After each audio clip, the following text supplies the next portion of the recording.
queria pedir uma coisa. Eu quero aqui fazer um agradecimento especial, né? Àqueles do Twitter que recortam coisas minhas e colocam lá para gerar ódio e tal, porque isso me promove de uma tal maneira. Ontem eu passei o dia inteiro como o assunto mais comentado do Rio Grande do Sul, um dos mais comentados do Brasil. Eu tenho só uma coisa para dizer para todos os haters que recortam coisas minhas para despejarem ódio lá no Twitter. Não parem. Não parem nunca. Isso para mim é muito legal e muito importante. Vocês fazem isso há 10 anos, pelo menos. E eu só cresci nesse período. Vamos lá, gurizada. Vamos para as coisas mais importantes que o Baldasso disse durante o dia. Os cortes do Baldasso. Antes, presta atenção aqui. Tu tá com o nome sujo. Tu teve uma dívida expressiva, te atrapalhou, não conseguiu pagar e sujou teu nome. CPF negativado, CNPJ da tua empresa preso nas instituições de proteção ao crédito. E agora, o que tu faz? Ah, Baldasso, tem que pagar a minha dívida para voltar a ter crédito, para limpar meu nome. Não, tá bem, mas tu pode limpar o teu nome antes, pode limpar o teu nome agora, com a Life Assessoria. A Life Assessoria, através de uma ação rápida, segura e eficaz, vai limpar o teu nome. Então conversa agora com a Life Assessoria nesse WhatsApp que está aqui na tela, tá bom? Imagina, voltar a ter crédito para poder trabalhar até para pagar o que tu tá devendo. Fala agora com eles nesse WhatsApp aqui, tá legal? Vocês sabem que eu até... Tem muita gente que fala a vida pessoal do jogador não interessa. Em partes. Às vezes interessa, né? Já aconteceu comigo. Eu já vi jogador às 5 da manhã que eu noticiava, um jogador do Grêmio uma vez. Eu noticiava que o jogador estava gripado e com uma sinusite há 2 meses e não jogava. E todo mundo falava, pô, o cara não se recupera, se recupera. Aí um dia eu fui numa balada, na Guete, em Porto Alegre, no La Camorra. Aí estava esse jogador às 5 da manhã, sem camisa, bêbado, no Sereno. Aí é notícia. Aí não é a vida pessoal do cara. Como é que o cara vai se recuperar de uma gripe mal curada e não sei o quê, se o cara está às 5 da manhã no Sereno, de Porto Alegre? Aí eu noticiei.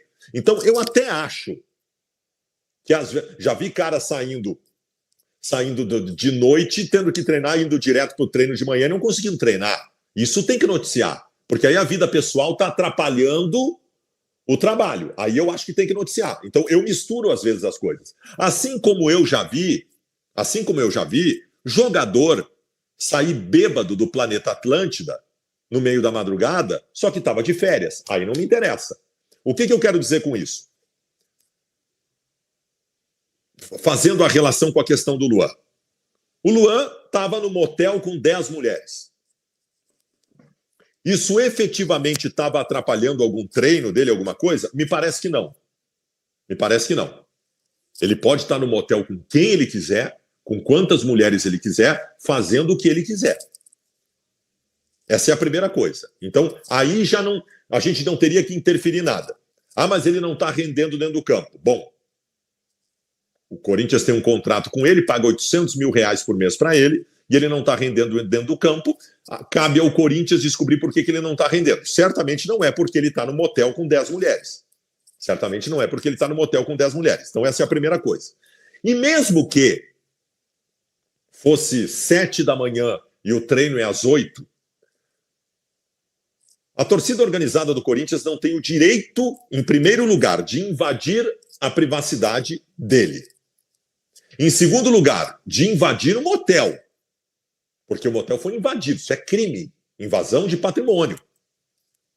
Invasão de patrimônio privado. Primeiro crime. Segundo crime, contra o Luan. O Luan foi agredido. Teve agressão física. Então, se eu começar a listar aqui os crimes cometidos por estes que invadiram e foram lá cobrar o Luan e agredir o Luan fisicamente, inclusive, eu tenho uma lista desse tamanho. Uma lista desse tamanho. Então, não há nenhum prisma em que se justifique isso que esses torcedores, entre aspas, fizeram. O Luan não está rendendo no Corinthians, o Luan abandonou, tudo isso a gente já disse. O Luan largou, o Luan está preocupado com a vida, né, com fazer festa, com mulherada, não sei o quê. Problema dele, velho. Problema dele. E cabe ao Corinthians, né, tratar da questão de ele não estar rendendo em campo, rescindindo o contrato ou fazendo sei lá o quê. Então nós estamos diante de um absurdo, existem pessoas que estão normalizando isso é muito perigoso no futebol brasileiro. Nós já estamos vendo no centro do país as pessoas normalizando esse negócio do torcida organizada invadindo o treino para conversar com o técnico. Eu não gosto disso. Ali é espaço de trabalho. Lugar do torcedor é aqui nas redes sociais reclamando como eu faço, ou na arquibancada vaiando ou aplaudindo. Esse é o lugar do torcedor. Então essas ameaças, e neste caso agressões, eu não tenho como concordar. Foi um crime, é um escândalo de repercussão mundial, em que desta vez o Luan é vítima. É vítima. O Luan pode ser culpado por estar se envolvendo pouco nos treinamentos do Corinthians, por não estar rendendo, por não estar facilitando uma rescisão de contrato. Ele pode ser culpado de um monte de coisa. Neste caso, ele é vítima. Ele foi agredido, ele teve sua privacidade invadida e cometeram um crime contra ele. Um crime contra ele. E acho sim, o Corinthians emitiu uma nota pública condenando. Essa é a primeira coisa. Mas eu não sei se o Corinthians não vai ser punido por isso. E eu acho que tem que ser discutido isso sim. Vamos lá. Porque eu sei que tem vários setores do clube que não funcionam. Não funciona a base, não funciona o capa, não funciona a direção, não funciona muita coisa no clube, né? Agora, eu ainda acho que o setor burocrático-administrativo do Internacional funcione. Eu já vou avisar agora. Hoje é terça-feira. Já vou avisar agora. Não haverá nenhuma justificativa para o Enner até sexta-feira não estar inscrito no BID da CBF. Eu estou avisando agora. Não inventem moda. Não haverá nenhuma justificativa. Segundo ponto, essa de talvez segurar para estrear em casa é um assinte. É um assinte. Nós precisamos de resultados, nós precisamos do time funcionando. Não me importa o Enner estrear em casa, porque o Enner jogando a primeira vez no Beira-Rio vai estar todo mundo lá igual. O Enner tem que jogar assim que ele puder jogar. E eu não aceito outra coisa que não seja domingo contra o Fluminense. Cara, é legal ter o cachecol do Enner Valencia, mas vamos ter bom senso, pessoal do Internacional. Não anuncia, tu não pode anunciar oficialmente que vai ter uma novidade e ser o cachecol do Enner Valencia. Para tu anunciar uma novidade, tem que ser contratação.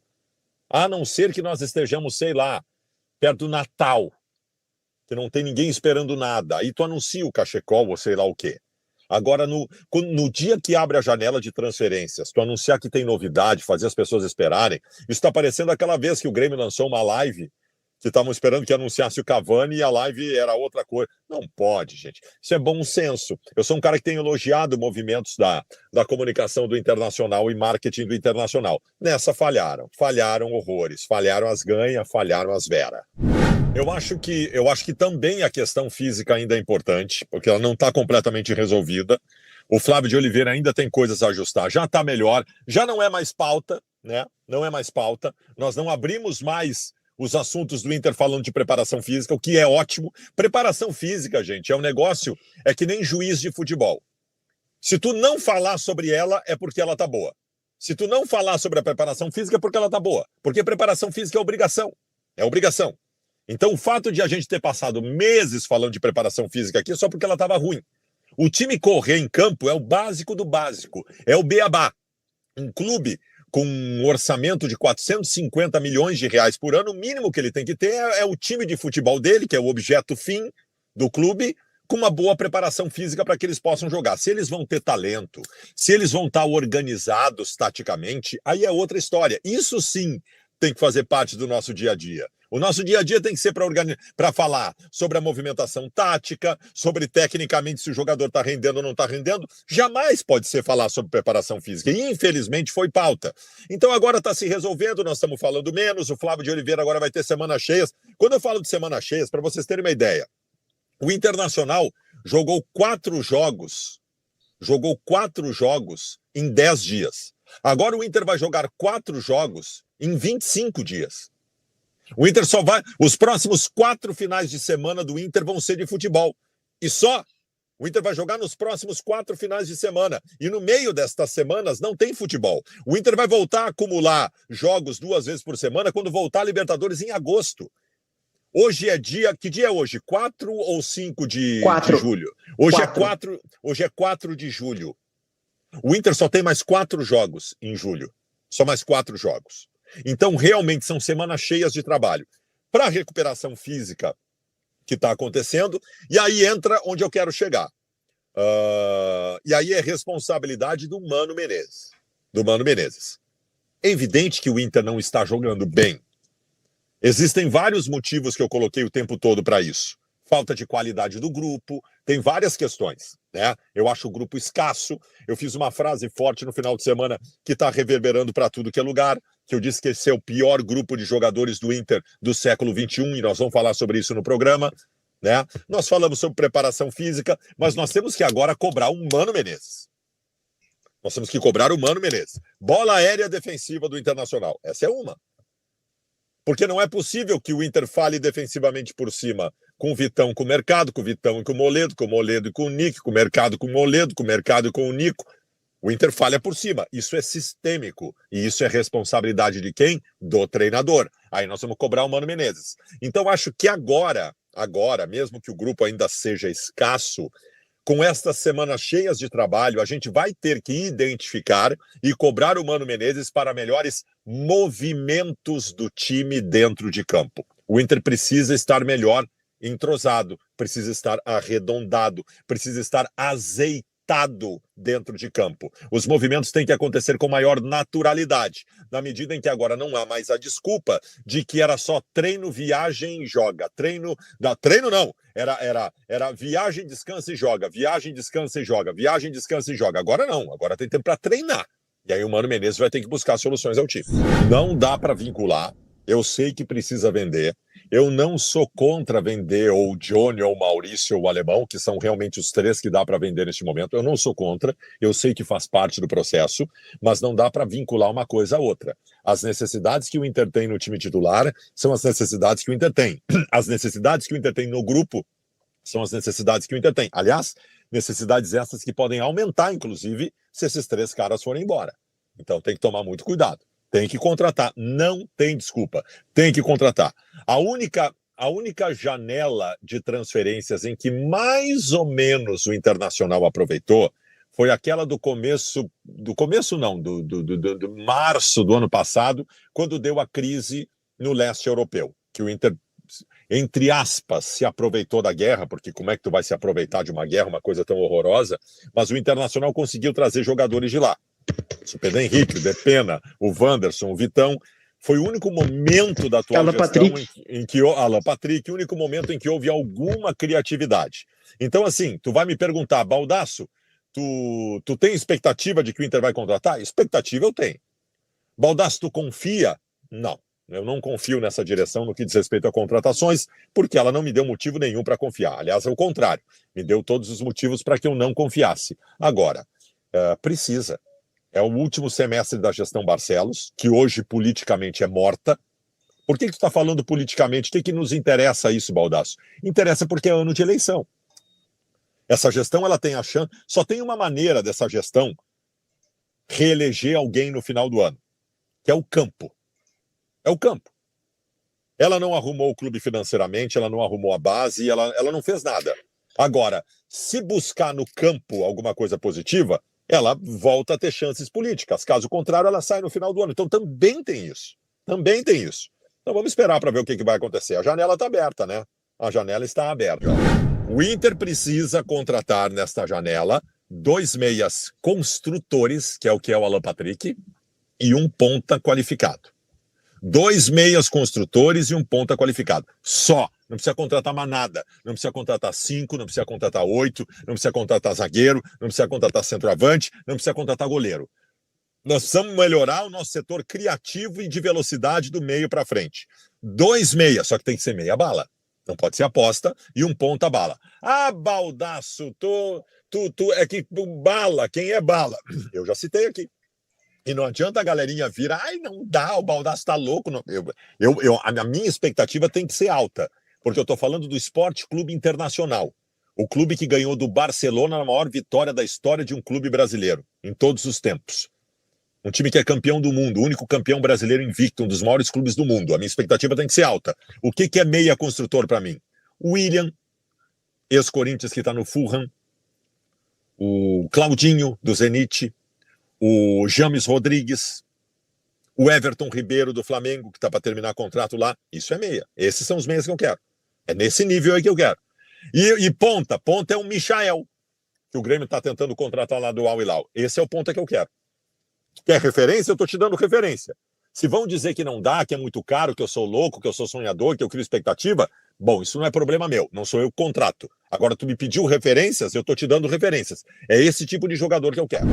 E eu disse, eu repito e eu sublinho. Para mim, o atual grupo de jogadores do Internacional é o pior do século XXI no Inter. Século XXI, o que é? De 2001 para cá. É o pior. Ah, Baldasso, o Inter caiu em 2016. Cara, o Inter caiu em 2016 porque era um time vagabundo. O Inter caiu em 2016, um time vagabundo. O time do Inter em 2016 tinha um monte de jogo. Tinha Alex, tinha Vitinho, tinha Valdívia, tinha William, tinha Dourado. Tinha um monte de jogador bom em 2016. O grupo era melhor que o grupo de hoje. Era melhor. Mas era um time vagabundo, um time que largou. Né? Aí é outra coisa. 2017 da Série B, Baldasso, tu vai me dizer que era melhor que hoje? Óbvio que era. 2017 eu tinha o Damião, eu tinha o Edenilson, eu tinha o Cuesta, eu tinha o Dourado. Mas evidentemente que era melhor que o de hoje. O Internacional hoje é o bonde do meia dúzia. O bonde do meia dúzia. O Internacional hoje tem meia dúzia de jogadores que servem incontestavelmente ao clube. No mais, é tudo jogo. Vamos lá, deixa eu ver se eu não estou falando bobagem. Vamos ver. Jogadores hoje incontestáveis no Internacional. Incontestáveis. Que estás assim, ó. Esse é o cara para vestir a camisa do Inter. O goleiro John parece que sim, mas calma. O Moledo, o Vitão, tá. O Bustos, tá. O Alan Patrick. Me ajuda? Ener Valencia. Me ajuda? Arangues? Arangues, tá. Esses estão chegando agora. Mas vamos lá. Incontestavelmente, jogadores que tu passa. Esse aqui merece vestir a camisa do Inter, é titular e acabou a conversa. O René dá para se considerar isso, porque a gente teve problemas por muitos anos na lateral esquerda. Eu acho o René aceitável. Mas o René é nota 6, né? Se eu fosse falar de times incontestáveis do Internacional, eu estaria falando do Jorge Wagner e do Kleber Chicletinho, onde o René não pode sentar na mesma mesa. Né? Mas vamos lá, por favor, vocês que me contestam. Alô, turminha do Twitter. É o bonde do meia dúzia. O Internacional tem carências no time titular, e se nós formos falar em grupo, meu Deus, aí a pobreza é franciscana. Então, para mim, indubitavelmente, este é o pior grupo de jogadores do Internacional do século XXI. Tá curtindo? Tá curtindo os cortes do Baldasso? Tem mais, segura aí que tem mais. Antes eu quero saber se tu tá tomando multa de trânsito. Eu dependo de dirigir, tu também depende de dirigir. Quantos pontos tem na tua carteira? Será que tu não tá perdendo carteira? Imagina tu ficar sem dirigir. Como é que fica a tua vida pessoal e tua vida profissional? Um inferno, né? Tem carteira suspensa, imagina. Vamos ver como é que tá isso aí? SOS Multas. Respira.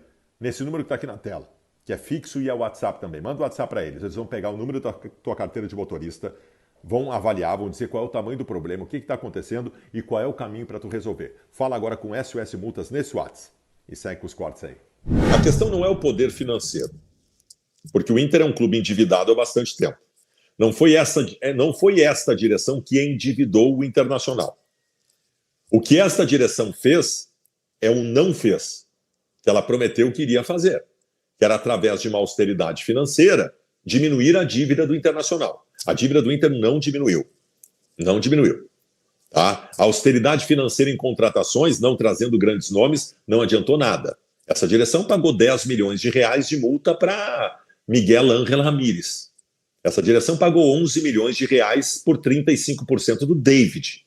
Então isso não é austeridade financeira. E outra coisa, essa direção, ela não contrata também, não é por austeridade financeira, ela não contrata porque ela não consegue.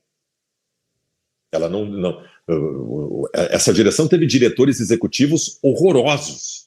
O Paulo Brax e o William Thomas, horrorosos. Tanto que o Inter só conseguiu contratar, de verdade, quando o presidente do clube pegou um avião, foi para a Europa e contratou o Arangues e contratou o Ener Valencia. Porque os diretores executivos escolhidos por essa direção não conseguiam amarrar nada. Incompetentes completos. Então, assim, Nós não temos poderio financeiro, mas nunca tivemos. Nós temos uma dívida grande há bastante tempo, só que continuamos tendo.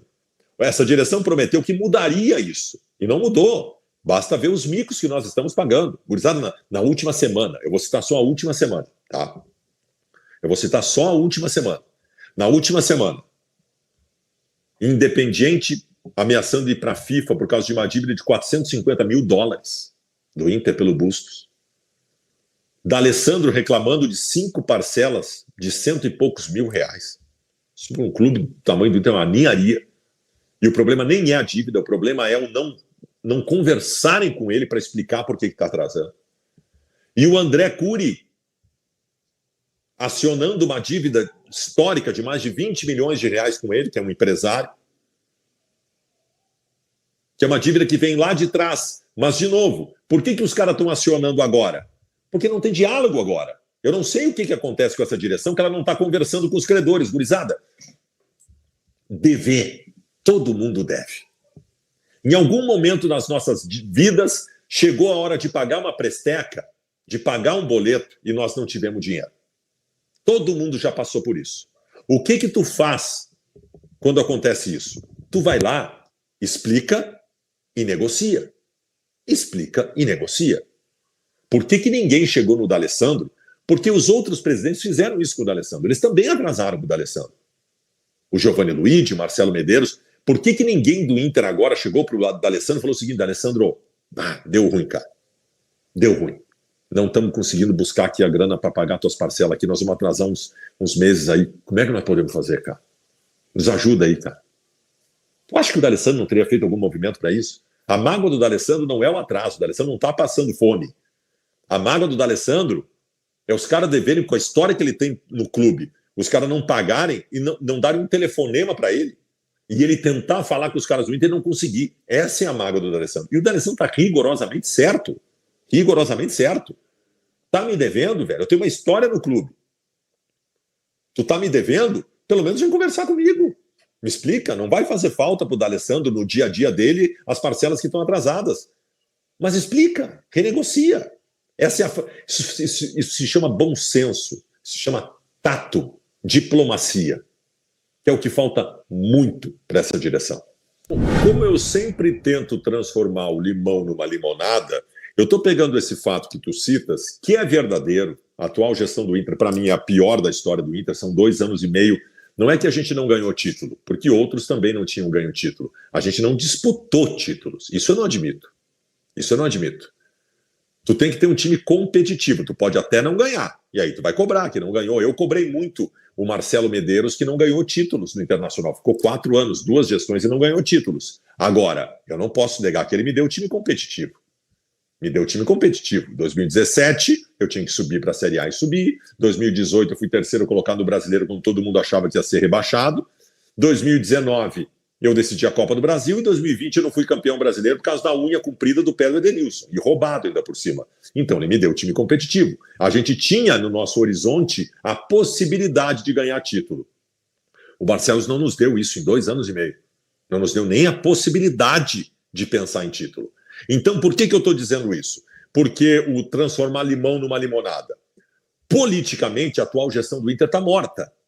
Está morta neste momento. Ela pode ressuscitar para a eleição do final do ano, se nesse segundo semestre, que começou há alguns dias, o Inter competir. Se o Inter vai à final da Libertadores, briga por título ou ganha o título, né? Aí renasce politicamente a gestão. Porque o campo determina muito a questão de eleições, né? Então, essa possibilidade única que o presidente Barcelos tem de ressuscitar politicamente pode fazer daqui a pouco ele gastar um pouco mais na janela e fazer a coisa acontecer e fazer boas contratações, né? Quem sabe?